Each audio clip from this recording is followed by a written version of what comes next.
Bonjour à tous et bienvenue sur Oromax. Aujourd'hui, nous allons classifier 10 marques de montres entre le top absolu et la poubelle. Pour ceux qui connaissent la chaîne, nous avons fait ce classement à la mi-2022. À l'époque, j'avais pris une base de marques assez similaire, mais un petit peu différente. Vous allez voir que maintenant, nous avons les Suisses. Et même si, bien évidemment, nous allons prendre en compte l'héritage de ces marques, ça va surtout être ce qui s'est passé entre la période 2021 à 2023 qui va compter pour ce classement. Donc attendez-vous à des surprises par rapport à la dernière vidéo. Je vous propose de commencer de suite avec une marque qui, jusqu'à il y a quelques années, était ma marque préférée et je pense la marque préférée de beaucoup d'aficionados, Seiko. Seiko était une marque qui vous donnait tellement pour tellement peu d'argent. Pensez Sarb 033, pensez Sarb 017, la belle alpiniste. Vous pouvez avoir ces deux montres-là pour moins de 400 € si vous cherchez bien neuve. Maintenant, Seiko a pris une direction totalement différente. Les montres qui avant coûtaient 400 € coûtent maintenant pratiquement le double. Les Seiko 5 qu'on pouvait avoir auparavant, il y a environ 5 ans, pour 50, 60 €, allez, on va dire jusqu'à 100 € pour les modèles les plus sympas, sont maintenant à 250, 300 €, voire plus pour les modèles GMT. Ce qui me brise le cœur avec Seiko, c'est que c'était ma marque préférée et qu'ils ont un petit peu trahi, on va dire, leur audience. Bon, là je vous refais un petit peu ce que je vous ai fait il y a 2 ans. On va dire que la pilule est un petit peu passée. Seiko maintenant s'est un petit peu mis à jour. L'avantage par rapport à tout ça est que maintenant Seiko a des gammes bien précises, bien évidemment. Donc vous avez Presage pour les parties un petit peu, les montres un petit peu habillées. Vous avez Prospex pour les montres de sport. Voilà, donc vous avez plusieurs gammes et maintenant c'est relativement structuré. Et Seiko, en plus de ça, avec ses collaborations pour la Seiko 5 par exemple, innove et fait des appels de pied à la jeunesse, ce qui est franchement très très important dans notre milieu du moins. Donc ça c'est bien. Cependant, ils sont toujours là à proposer du hardlex à des gammes de prix très hautes. Prenez les dernières Seiko 5, donc c'est des montres à 400, de 400 à voire 500 € pour certaines. Ils proposent toujours du VR hardlex en contrôle qualité qui n'est pas toujours top. Donc voilà. Vraiment, si on contrebalance tout ça, moi aujourd'hui, Seiko, je l'aurais mis il y a 5 ans dans le top. Là maintenant, je les mets juste en pourquoi pas. Seiko, pourquoi pas, ça reste une de mes marques préférées. Mais par rapport à ce qu'ils ont fait, par rapport au coup d'épée dans le dos des aficionados, c'est dur à classifier, mais je la mets sur pourquoi pas. Daniel Wellington, vous savez ce qu'il en est globalement, vous savez ce que j'en pense, c'est la poubelle. Pourquoi la poubelle? Ce sont des montres comme plusieurs fashion watch, c'est du dropshipping, donc des montres que vous achetez globalement entre 150 et 250 € qui à fabriquer ne coûtent peut-être que 2-3 € dans des ateliers en Chine. Vraiment du pas de gamme. Pas que la Chine soit mauvaise, bien sûr, vous savez qu'il y a des marques comme Saint Martin et tellement d'autres qui font des merveilles 100% faites en Chine. Mais ici, nous sommes vraiment sur le bas de gamme, l'entrée de gamme avec des mouvements quartz vraiment d'entrée de gamme. Donc non, Daniel Wellington, comme tellement d'autres, n'appartient que à la poubelle. Heureusement, la mode est relativement passée. Plus personne, ou presque personne, de la nouvelle génération ne porte Daniel Wellington. Donc voilà, je pense que si nous faisons une prochaine tier list, nous n'en parlerons même pas parce que ça serait une marque qui sera intéressante. Hamilton. Hamilton, c'est la première marque suisse que nous allons classifier. Hamilton est une marque suisse hallucinante qui n'a pas commencé comme une marque suisse. Hamilton était une marque américaine fondée au début du 19e siècle, donc énormément d'héritage là-dessus.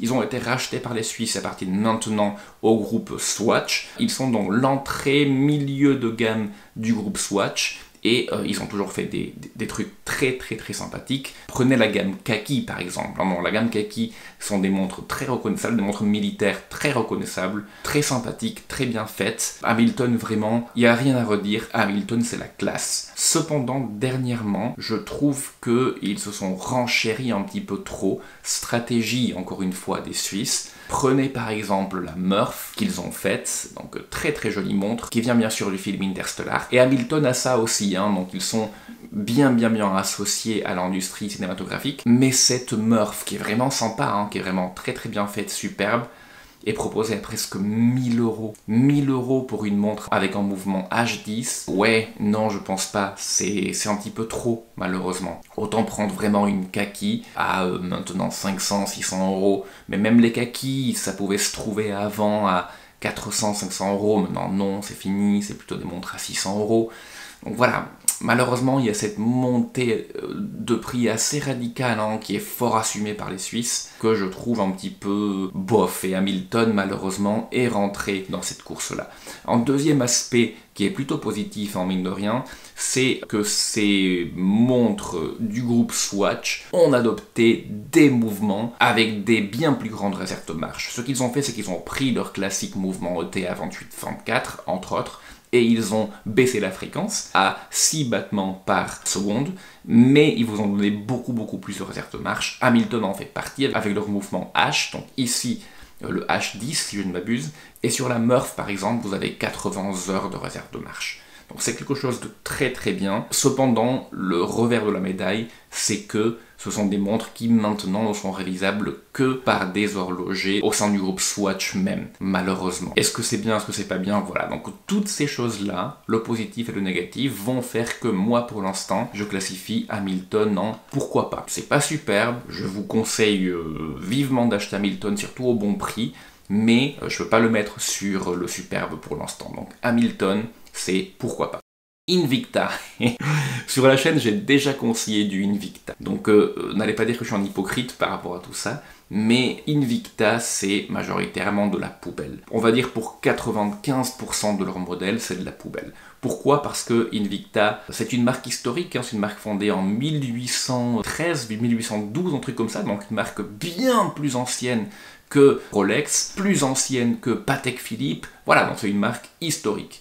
Cependant, elles ont été rachetées dans les années 80 par un fonds de pension, enfin un truc assez charqui, et qui a fait n'importe quoi, qui les a placés très mal, du genre, l'Invicta Pro Diver qui coûte en temps normal 600 euros, vous l'avez juste aujourd'hui à 100 euros, voilà, des trucs complètement débiles à la téléachat. Et surtout, ils ont fait des modèles, ils font 90% de leurs modèles sont très moches à vomir. Donc ils ont deux modèles sympas. Ils ont leur Pro Diver, qui est un hommage très prononcé à la Rolex à 5 chiffres, donc des années 80-90. Et vous avez bien sûr une montre qui est vraiment superbe, c'est leur 1953, qui est encore une fois en hommage à la Submariner de 1953. Qui est vraiment très jolie, très bien faite. L'avantage de ces Invicta-là que je vous propose, c'est qu'ils vous donnent beaucoup pour l'argent. Par exemple, une Invicta, une 89-22, donc un hommage à la Submariner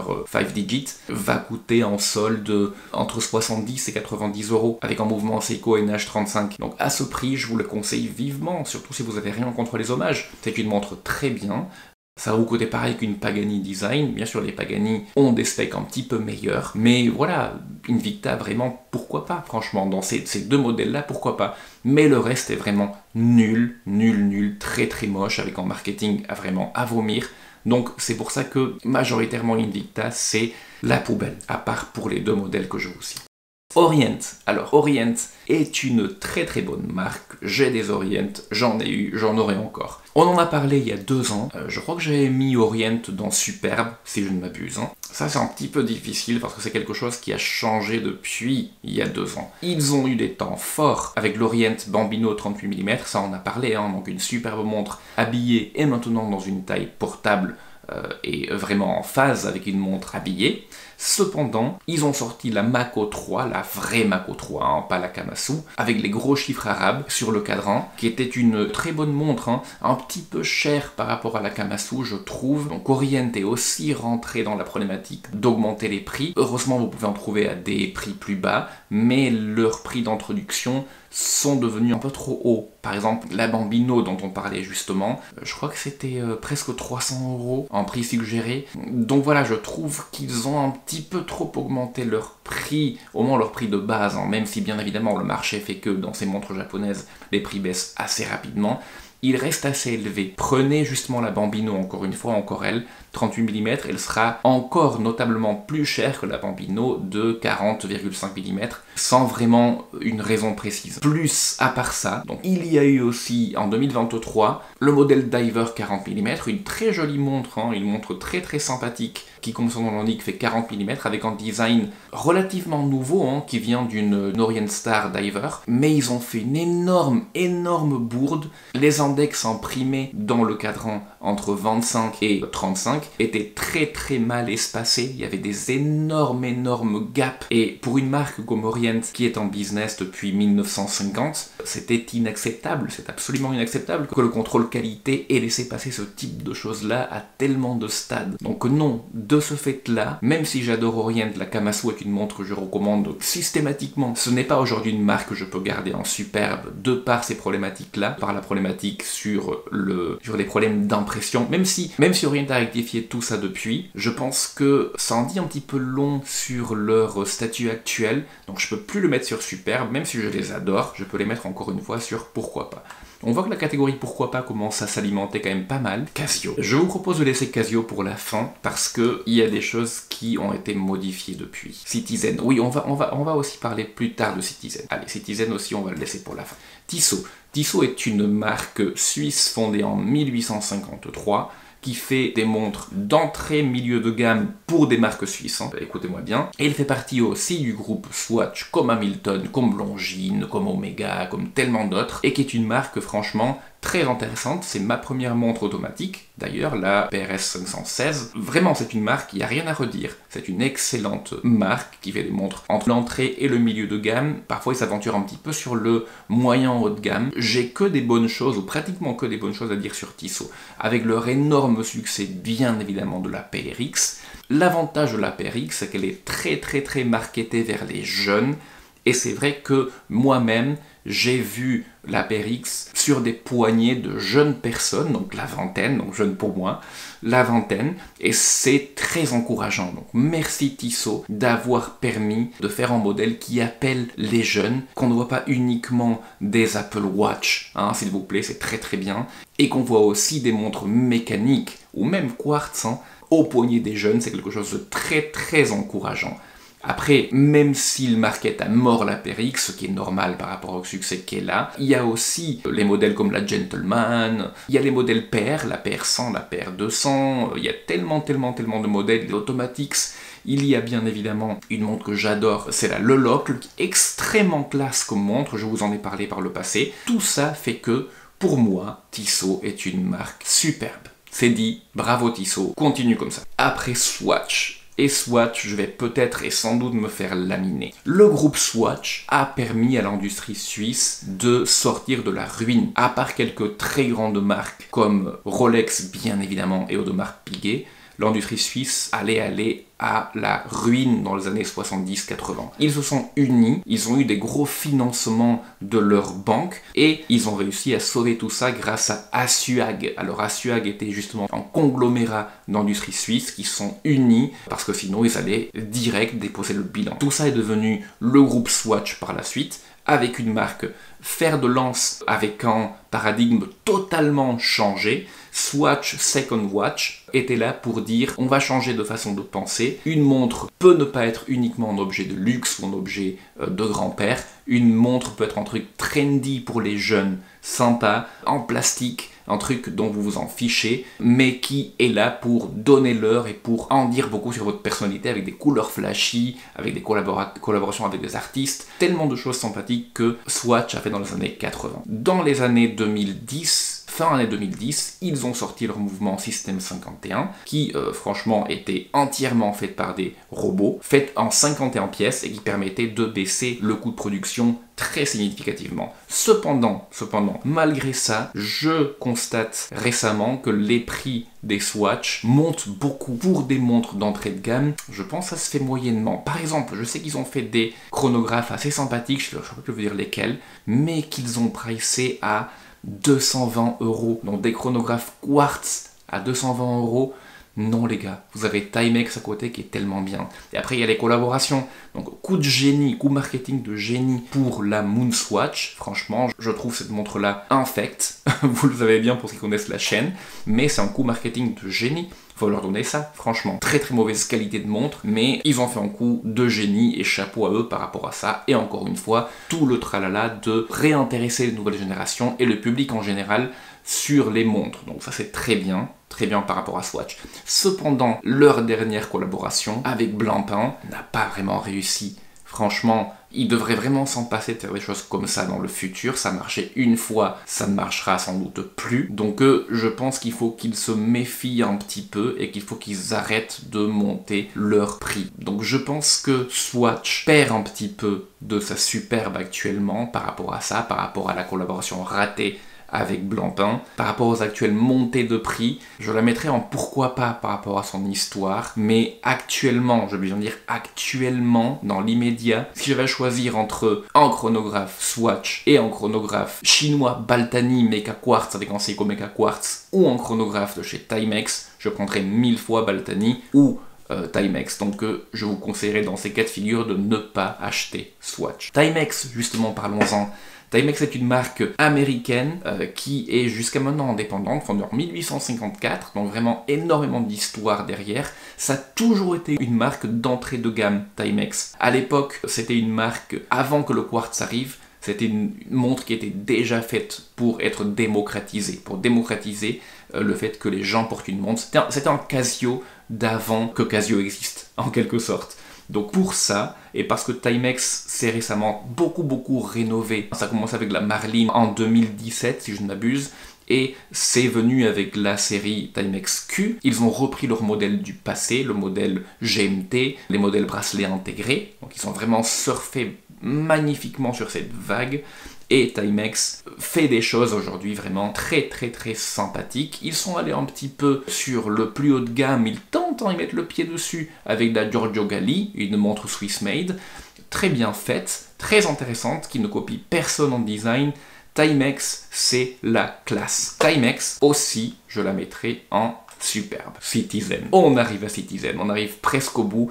Citizen, si vous m'aviez demandé il y a 3 ans, donc début 2022, même début 2022, Citizen était le parent pauvre du trio de tête japonais, donc Seiko qui mène la danse, Orient et Citizen. Citizen, ouais, ils avaient la ProMaster qui est une montre un peu vieillissante, en mythe évidemment, mais une montre un peu vieillissante, au design vieillissant. C'était pas bien excitant Citizen. Et bim, ils sortent la Tsuyosa. La Tsuyosa a tout changé. C'était une montre, beaucoup peuvent voir, ils ont suivi un petit peu la PRX, beaucoup vont dire que le design est fort emprunté à l'Oyster Perpetual, mais on s'en fiche, ça marche, ça fonctionne, et comparé à une PRX Powermatic 80, ce qui se vend à 700 €, vous avez un niveau de qualité pratiquement similaire à 300 € et moins. La Tsuyosa a commencé en 2022 à 299 €, et aujourd'hui, avec les modèles qu'il propose, les modèles 2024, tout juste sortis, il la propose à 299 €. Citizen aurait pu comprendre qu'il monte de prix de 10%, tout le monde l'a fait en 2 ans, c'est compréhensible, tout a monté de prix. Nos salaires ont un petit peu monté aussi, heureusement.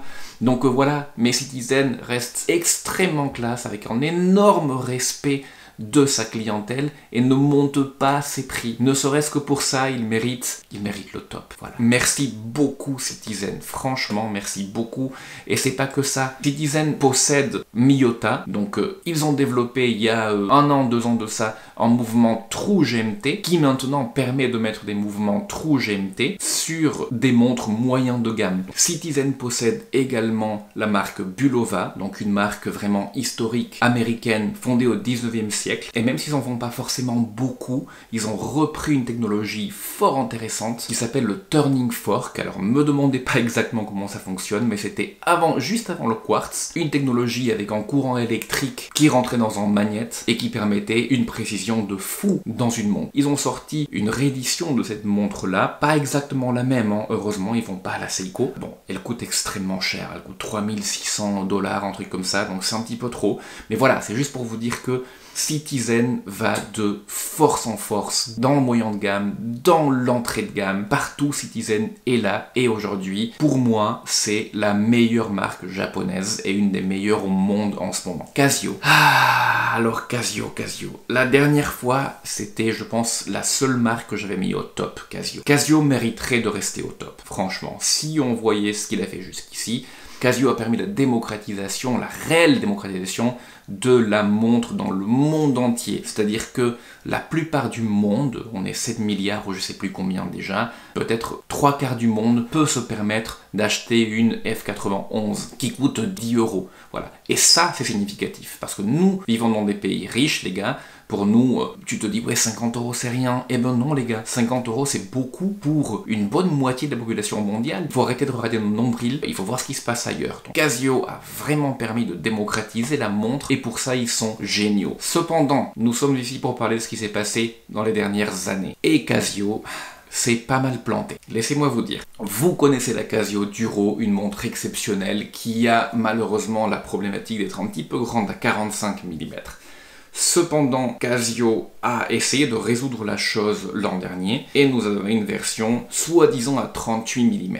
Grosse problématique, elle ne faisait pas 38 mm déjà, elle ne faisait que 36 pour de vrai. Bon, ça, soit, ok, pourquoi pas. Mais en plus de ça, alors que la Duro est une montre qui fait 200 mètres de résistance à l'eau et qui est une vraie montre de plongée, bon, pas une ISO, hein, mais c'est une montre que vous pouvez plonger avec, celle-ci, donc la version 36 mm, ne faisait que 50 mètres de résistance à l'eau. Pourquoi ils ont fait ça? C'était inexplicable. Ils n'avaient qu'à prendre la Duro, la faire en vraiment 38 mm, garder la résistance de 200 mètres, et c'est fini. Ça se serait vendu comme des petits pains. Ils auraient même pu faire une 40 mm et même une 41 mm.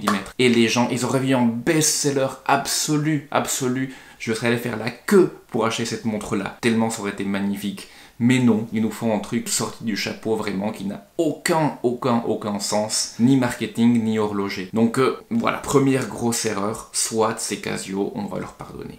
Cette année, et ils font quelque chose qui est très moyen. Certes, en 2024, ils fêtent leurs 50 ans de l'introduction de leur première montre digitale qui est la Casiotron. Très bien, ils sortent ce modèle-là. Cependant, qu'est-ce qu'ils font? Ils sortent en modèle limité à 500 €. Oui, ça va un petit peu à l'encontre de ce que est vraiment Casio à mon sens. Casio, c'est la démocratisation de la montre et là, ils nous font quelque chose qui va contre ça malheureusement. Des modèles limités, est-ce que ça va devenir le nouveau Seiko? Franchement, ça fait de la peine. Alors Casio, c'est toujours une marque superbe. 95% des trucs qu'ils font sont vraiment superbes et je conseille vivement. Cependant, à cause de ces deux dernières situations, je ne peux plus les mettre au top. Je les mets juste sur superbe. Ce qui est vraiment une excellente catégorie, mais voilà. Voyons ce qui se passe l'année prochaine. Si Casio arrête les conneries et ils font de bien meilleures choses, ils reprendront le top. C'est fini pour cette sélection. Si je n'ai pas mis les marques que vous espériez, n'hésitez pas à me le dire dans les commentaires. Dites-moi aussi dans les commentaires ce que vous auriez mis, quelle serait votre classification. N'hésitez pas bien sûr, si ce n'est pas déjà fait, de vous abonner à la chaîne. Nous testons ici des marques d'entrée de gamme et bien sûr je vous partage tous les bons deals que je vois en ligne. Merci beaucoup et je vous dis à très bientôt.